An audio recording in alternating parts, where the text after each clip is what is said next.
San Miguel Tarlac po, ano? Ah, hindi na po Tarlac. Ay, ano, yung Arayat pala. Arayat. Magalang, Arayat po. Ayun, dito po tayo sa may Magalang kay ate. Kakain tayo ng, ayan. Kaldareta ni ate, masarap. Ayan, kumain po kayo dito kay ate. Ayan po, dito po sa Magalang, Pampanga. Pampanga po rin po ba ito? Ayan, Pampanga po. Ayan po, tindahan ni ate yan. Marami po siyang tindang ulam dito.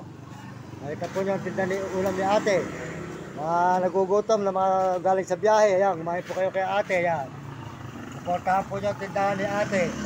Dito sa may Magalang, Pampanga. Ayan, kumain po tayo mga kababayan. Ayan. Ayan po yung kakain. Ayan. Ayan po, kakain po tayo. Dito naman natin, hating kami ng aso. Kasi kung ano pagkain ko, pagkain din ng aso. Ayan, masarap po ang kaldereta ni ate. Ayan, malasa. O, tayo po makakain muna mga kababayan. Malayo po lang nilakad natin.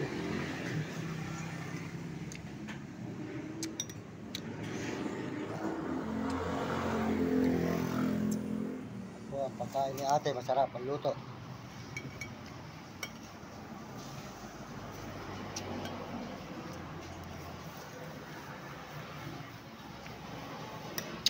Di Kapampangan po kayo.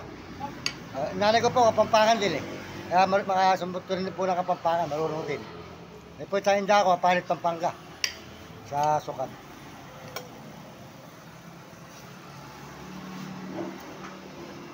Po, masarap po ang luto ni ate mga idol. Malasang malasa. Yan. Nakikita mo to ate sa YouTube. Yan. Yan. Pakikita natin yung ulam mo.